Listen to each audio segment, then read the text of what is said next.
sa hay na ipagi min kay ni haya imagi min lini hay haya hay na naday rin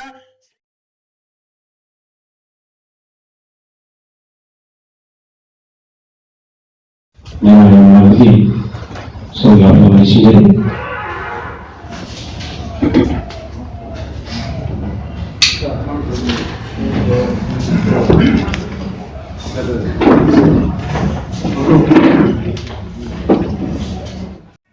kami bagi bersama saja atau lebih berpantara lain lebih masuk secara terus lagi di sini nanti lain karena program kasus saja.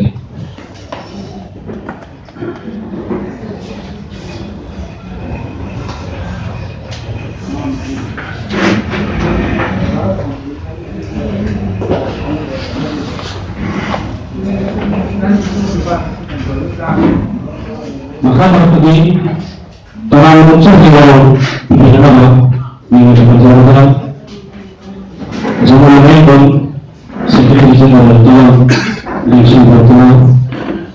terlalu muncul di dalam nama di sini.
Ikai gunajawi kalam ikai tunggi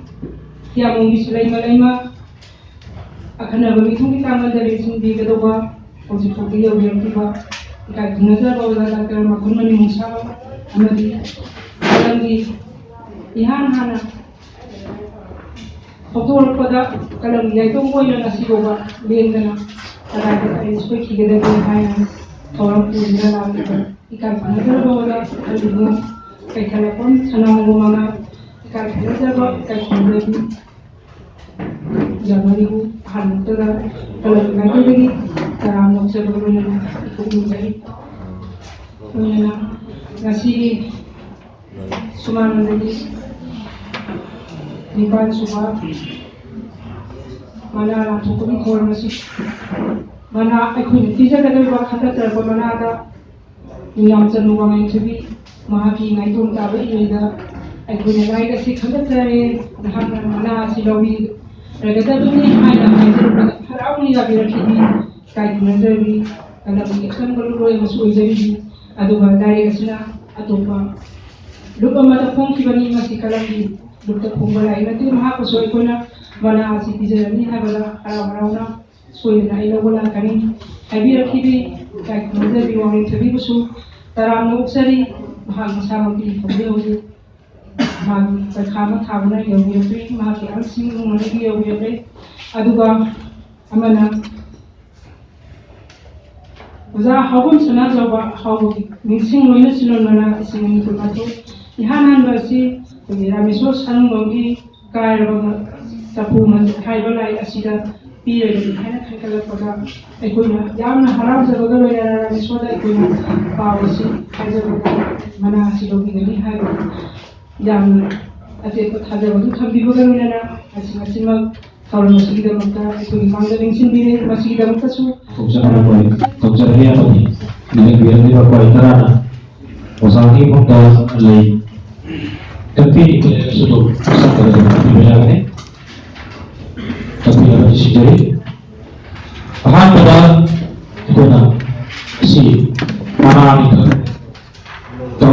Luis Wapurna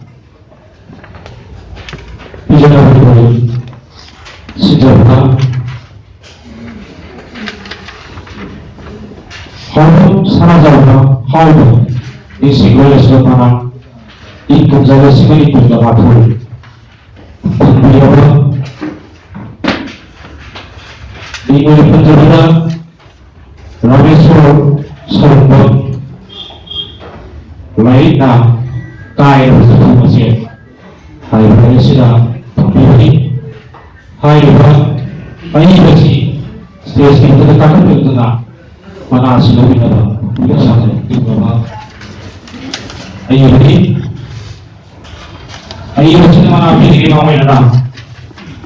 Lain kita penjara Wazah Allah Sana jawab Di Pensiwai Mati Abunan Lantu Pinabah Prosedari Yang dari Gaji Wazah Pensiwai Mati Abunan Pato Pinabah Prosedari Benar-benar Tidak Pinabah Sina Asal Berkuala Wazah Resona Di Pinabah Prosedari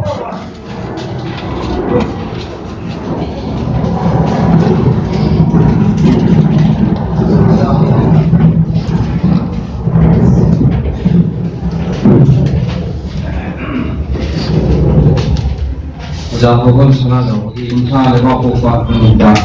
yang di memang mereka itu leba kawan mudu amasung kawan tinggi ulapati ani mengaswa apa sebenarnya Taiwan terpunggah lagi mahanga Taiwan minum tabni ipan kawan mudu yusen belum kita aku pimama Taiwan ipan madoki mah kopi di dalam mudu mahanga jahi beli sudah aku pamawal musuh Taiwan ipan madoki Sendi memukuki nandang kodagi apoki yang nakain kibana masih lagi alwena wajah sana jawa mama apoka mugu na nakon bidati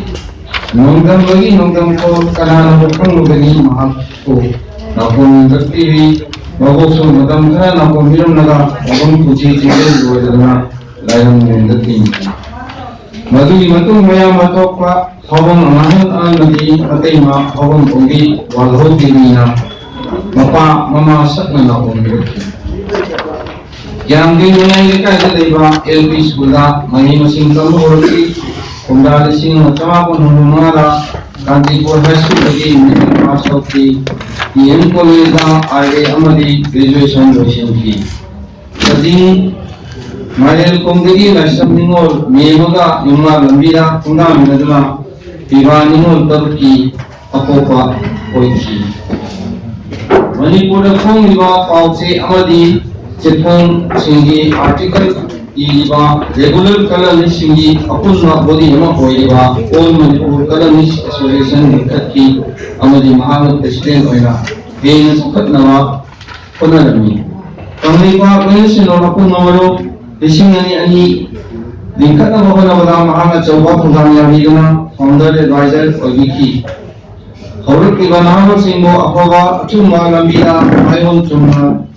ba konaki lamdam masih inyana nganga di balolda lolyana pir sapu sing ngatok na bahana bada acawa togan lorki mamte lagi ba lamdam sigi chanabi naharolgi lamchat mahana kanna ba konalami ahal naha khaidana tina doina bakai kana kisu thamoy nahande Lamdam sida phone ba pauche Shanghai Express ta yukhal manumda haiba caption sida matam gi kana ba article kaya so kising mo chama pan no drama legi letan rusia ro nungu paw kodon tanagi Lamdam sida leiba tuan ba civil society organization kaya gi advisor president amadi executive member oibangi Mahakalwina number Lukhara Pandavara Senior Citizen for Society Irawat Foundation All Manipur Manpower Equipment Center CWM Lirong United Trust Organization Maharajin Council Sanatanun All Manipur Bar Association Hiri Kurmalu Sanatanun Single Group United Progressive Adult Association Resident Research Center Pesang Gideon Development Committee Icham Asinachimani लोइना कंगैपा peninsula अपुन मरुकी सो kissing अनि तरा तरेत तरा मापन फाउगी थौ हुआ होरमी महान कम अमगा निसी चानना देमिननवा पुनरमी इनंद ममदी इलेबाकी थोगाई कया पांगनवा होनलिंगा महा सागी चाबा फिरे लौजबन मुखिदे इबगी लंदा संगाई एक्सप्रेस की युखल मरुंदा उयेन लंपावदा वाचुम पुकोन करल लंबुवा सनालेबा पावजेदा हावा हाइना ममिंग थोंदरा मियामदा पुनिंग लचिन ओइबा लातन कया लांथोकी ओरेन रीजन कोवा था अंकेपोंग असी इडिटर वेरमी महाकी फोंग खबर लाइसिंग की मनंगा नेशनलिज्म की इजेल इराव को मियाम सिंथा अंकेबलाई अमनी महाकी होता जमान बुशक कुंडी दना अहानदा डॉक्टर अंबेडकर फेलोशिप अवार्ड लिसिंगनी करे अनि सुबदा आके मेपापी जर्नलिस्ट फेलो लिसिंगनी तरामा तो हम सुबदा पफिला फाउंडेशन फॉर कलमनिस्ट लिसिंगनी तरा Manipur state archive Manipur government of Manipur 2003 department of linguistics Manipur university लिसिंगनी मंगा department horticulture and soil conservation government of Manipur लिसिंगनी तरु नॉर्थ ईस्ट बायोग्राफी फोरम न चिंगना सर्टिफिकेट ऑफ ऑनर रिवी दना इकाई कुंगथवा लिसिंगनी महाकुंगल चिंगमना मांग की बसी लंदमसी मिचिनबा नंगरोयबा कौन जकमा केन बिकिबो मनी रामेश्वर संगंगी काय रबचकुमचे हाय नमुकोंदा सेरिंग गाइडसिरा चतिबा हिसिगी हवन सना जावा हाव निसिंग वेलसिला मना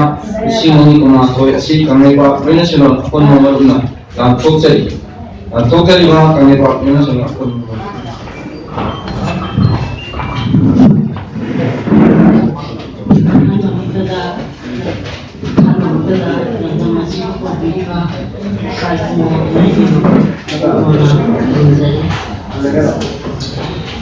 Lulusan aku malu di Indonesia nak pergi nak cuti sisi sama pawai jadi ada masalah so mana kondisi Rameswar sarung wangi sarung babu siwadi sarung babu Rameswar singa ibadah sidang nabal mi Rameswar sarung babu ya ipo nama sipai lekan sarung babu Chandra amadi sarung babu Ombi sidabi ani ki mapadi koina kuda singa samapan mampu sarung kalian ada kalian ada sarung babu Rameswar singa begini jadi Solpa Tungan-tungan ba tungan kaya ta ngawinan yang ketawa kami saya memiliki dari irebak asi singanita marita sering sini aku balu sagi makata untuk punya awalnya ini ba mani haina sat awaki masih mamanda Manipuri maupun kaya ada tungan-tungan ba luksinna sumba sering apa kaya ada baru dari kaya bahasa kumase singanita maupun asina Rameswar dari sosial media ani sudah sering ini Manipuri manu amati mapandi literature program kaya ada eligible grant Pengguna seluruh yakri Manipuri maupun kaya ada laiba literature itu kaya ada su yang kena punya silulu dapat napakna benda ini karena kalau pada anda yang ikut kembang saya malu from library saya ikut ani sudah sering kesini akun baru sal cultural forum Manipur Imphal Mathangda Manipur Sahitya Parishad Imphal Mathangda Progressive Writer Association Manipur Sahitya Samiti Kuba Mahawaiba Aiba Rameswar Sarung Mamangda Mana Kaya Legi Karadang Pallabada Arambam Ibuhal Amasung Bihut Kumari Literature Award 2014 Irebak by Patriotic Writer Forum Imphal Mathangda Nailapam Danabi Simha Lecturer Award 2020 yang Lady Writer for book Kaya Basapu Mazet. Ay basi AIR Imphal ke approve list ni Rameswar Sarung Bangi Kaya Basapu Mazet hai ba sayeng di lai asida hawung sanaga wa hawa ni sing loina singon mana singani puna toy asi kanai ba loina singon apun ba maruna Saya sebagai posisi di Insa yang sebetulnya saya sebagai Langam cipu kami by shoru kunjari mana shoru ki masa kau ada ba dengi lagi ba puna makusu kau kunjari kami pakai ni silon kumba malu hawum sana jawa hawa mungkin ni silon mana misi mani cuma kau Rameswar Sarung Bang Adongi Kaya Basapu Mazet Ningkon ba sayang gilay kasida yaw iba sayang sinsida laibak lay sabu pektok handana pagnabada lailik sing amatta oyun na tunak usin na tunak lai si ilik kaya na kunsin laga ikul amagum isay kusa kuda ikami na ikul asuna kunay amagi pandam kudon Hamzat kaya lepak ni na duna mapanggan kaya ba ting lawa ba kunay kama sagat ni na duna niyo na pamilya aduh nangking hinaw sabi ba mayam amana hiyan bu ipak kaya ida mangun salun dali nahan na may kasaba mang tali ay nabago angang oy basina sa pumajet ta na tugay bisa na bagong hinam kayada kunay basing singkup sa alat kadagi namuk na raba kunay kama kunsi ama oy helapat sinduhu loy na siyon di tayo da mingsiya koy na sayon sing tumbak kubol pada ikay kunajat na ay kasama sige sana daw ba how when you sing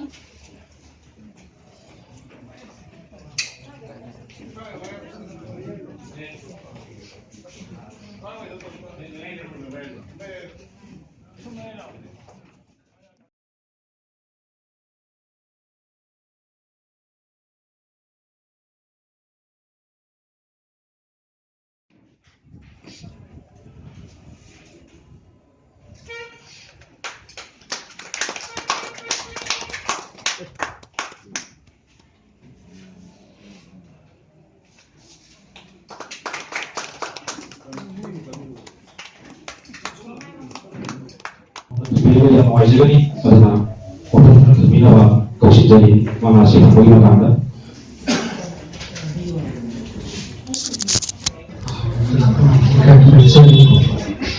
Masih kami dalam produksi apa pun sedang berkembang dari sini sima citra mas sima sama bagaimana meningkatkan dalam berkomunikasi sebenarnya sinkronisasi sudah menjadi sama dari sini apa yang kita dah baru Alhamdulillah,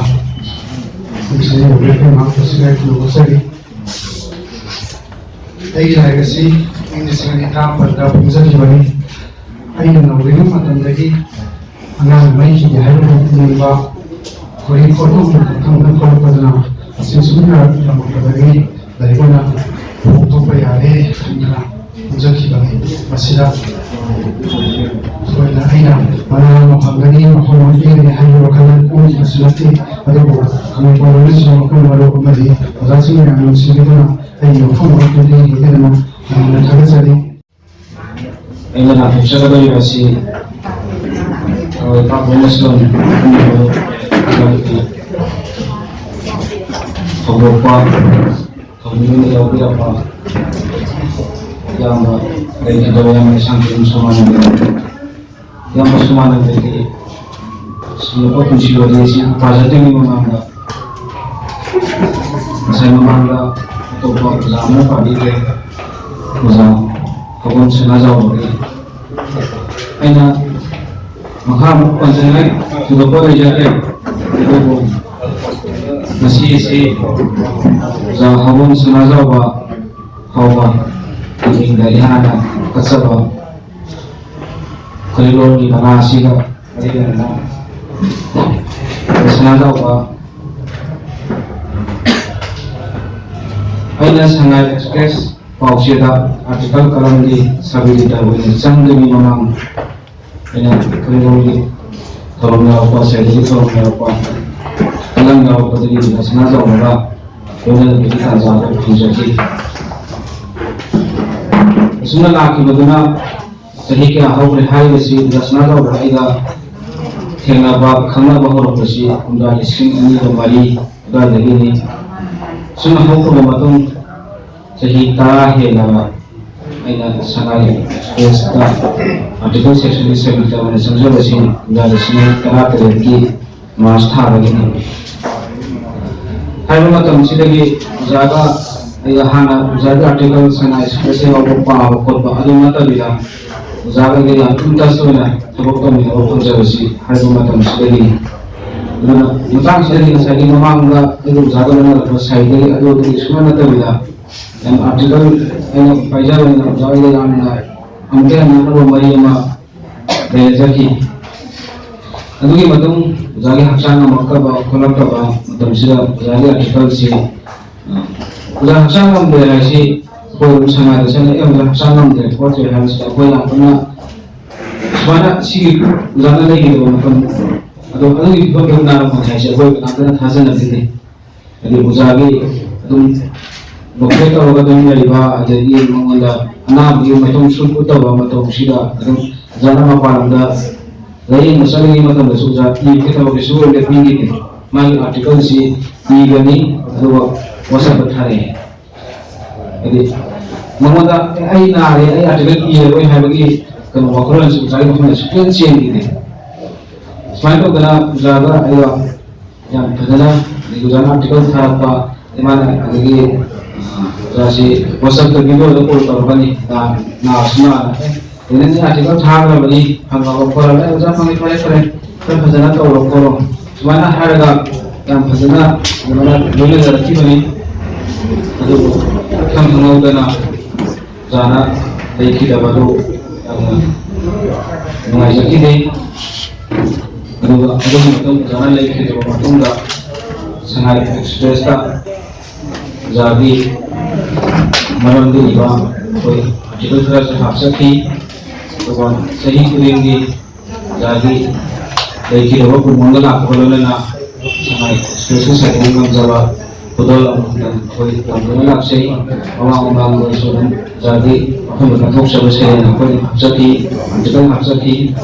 semua orang laki bah jangan orang sengaja pergi meninggal perlu mengenal kerja lalu mengaji musuh kita bukan cari harus kita cari yang semua yang baik jadi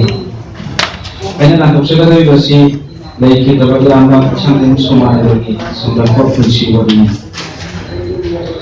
Sangking semua nanti sing kalau sangking komun mulai bah sangking kerabat kemudian sangking umi ke samu waktu soal ini mari semua masa pernah. Sistem pun semua sama pun untuk drama tu ini mas kaki dan darah pun ya kalau tanggung minta enggak lagi. Masih kenal mari ni lupa ani ini mengenal itu pun mari. Now ini anak ko ini macam bagi orang sana pun orang mungkin masih dah mengenai dari awal pun macam kang bukan niam bukan itu ni yang orang orang betul lagi lah. Ini musuhnya. Yang hambo pun ada something English school, maksudnya IMK hanya kerana dari school sudah masih di dalam enggak lah kalau kena kelas 5 power tambah kemudian hari dua sekolah sudah school से pass out और सातो मतलब school से ना उजा हुई थी हर school से हम उजा होता है हमारी कुछ बा लंबा सातो से पावर स्कूल से उजा हुई लंकी दिन थानी मॉडल ट्रेनिंग स्कूल महामनी सालदर का उजा हुई देना jadi mengapa kita perlu berada dalam Yunam Sanu Wang Tui Jiwa di Pabila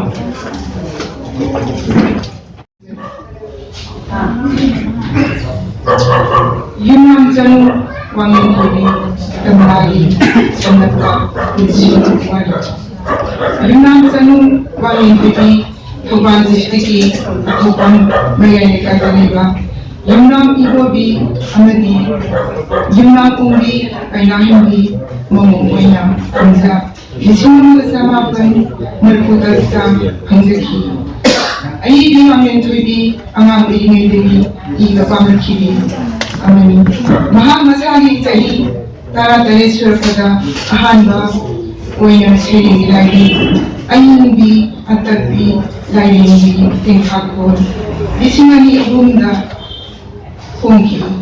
Madam Sida Mahana Manipuri Party Amam Oina Nari Ibi Muyaki Yandam Sidi Ayibi Ayiba Kayana Mahaku Taram Ukuna Kuning Kagatana Ikai Kuna Kongki Matang Yektana Kosik Pawada Lagi Mama Kongki Ahanbada Ayumbi Ataki Lainbi Tingkakon Lisingani Ahong Anishubada Hawrapam Tiba Lisingani Nipan Ahonsubada Nikaya Ile Lisingani Karamun Marisubada Tingkangi Lugu Lisingani Karamuna Naitong Taba Ile Lisingani Kun Ayibi Asibu Kuning Kagatuna Ikai Kunamila Uka Wena Kanglipa Yumasilun Apan Mamaru Ipana Kasangyan Samananda Yamna Pakmu Rile kita kan Ani kaya Ayal Minaki Maksabku Ayal Sakri Mahana Asingo Venezuelan Yusik Dana Adungo Lapani Ngabani Orderoi Kiba Berkamdi Tamama Mabukinan Kamdi Mahat Wakil Yusik Ani Tukuki Wakil Yusik Aduma Mahati Dingre Bakaya Manglaki Yusik Baiki Yusik Hamden Aduga Koi Yamba Aikoi Hodon Sanajawa Yingsi Manani Lakadori Basi Sihar Hanbani Pada Sanajawa Maramda Magi Ripun Shibari Patu Pile Adugu Maduda Kitang ini mention ba kitang di thamawna sumada habasi khanjadi amten kitang tumjadi lasna jogo Southeast Asia Nilandam dali ba nongole kusi punjina batasna jogo dama yamunga nalo ni khiya baloni Sanakun mure council so yamasi ka tungindala na Hoje Ikai Kunajari ba Rasbagi NGO meeting with Torres Masana Jawan Bakam Pagal Kanakam Aduda Sanakununda Eko Kam Yadina Sikiba Alibaba Yamani Aikoina Sagamawani Mayam Sandan Daraka Aikoina loan ki Hiroshima Lataba Yadre Hago Matana Polo Hayabi Hagosis Hold and the Putoki Budi Maluga Sabona Venesi What Asuna Tandaraga Lapashida Musi Numa Kubala Yamasana Hachabiba Yamasau Malobs Zamaki Tundini Ayutamoda Letakiba Maramadi Magna Kami followers from Apun Maruki Athoi Bab Pakapur Si Advisor Oisana Ekoi Namana Loksarana 이양시 마카다 아무리 프로페서 엔지 강자로나 마카다 아무리 내셔널 스나자고 정말 빡빡 우리 아주 이 카운슬링 마카다 아무리 빡 웬스는 빡빡 리더십이 아시나 리더십이 berdoa dalam dalam sulai ke seluruh warisnya difference rekor mayam mana ini thona haiba duning singdari ba yang rasna jauh na kapiram ba ai simbol loan di thuna jiba taragadi ngasi sakal hari ba ai khoina sakal tre hari bi pai ko sunat thambiram loan la kaya sambiram ni ngasi matam ni mangal khangaba dari kai so hayaba 미토이라바 빠토이라바 고토이라바 마바리마 멈싱신 알로를 막하고 도코리나들이 아동에게 시작했기도가 욕탕에 이바에 부시를 로나이라고 와말로 필로소피나 스라바야 탐비라면 아동에게 따르거니 이바에 보나 탐비라면 로나이 공물리가 따르거니 지금 마이소스니 이비람다 지금 그냥 타보는 사우는 이비람바 aduh kuya adu yaw betul kuya betul tu ini ada sih dengan resolusi mana doa amadi nggak tahu yang semua doa mana itu profesor yang dikerja itu masuk kubir bagi orang kaunseling itu yang kai mayam itu sendiri betul itu lawan asyik macam tu kita tahu betul doa ini sendiri aduh masih ada sobat orang lain juga pada mami Manipur University Linguistik, kau dapos, kau profesor, kau jadi orang yang sebut orang lagi. Asalnya apa yang mana na, hojik makata dari bapoti, kau ini bisa igumo. Dan itu seorang bunyi, polisi sendiri pematam dah. 아이고 나 선화서 보는 빵시바 마기 놈이 와무는 필요서 비탐쟁이바 마기 와클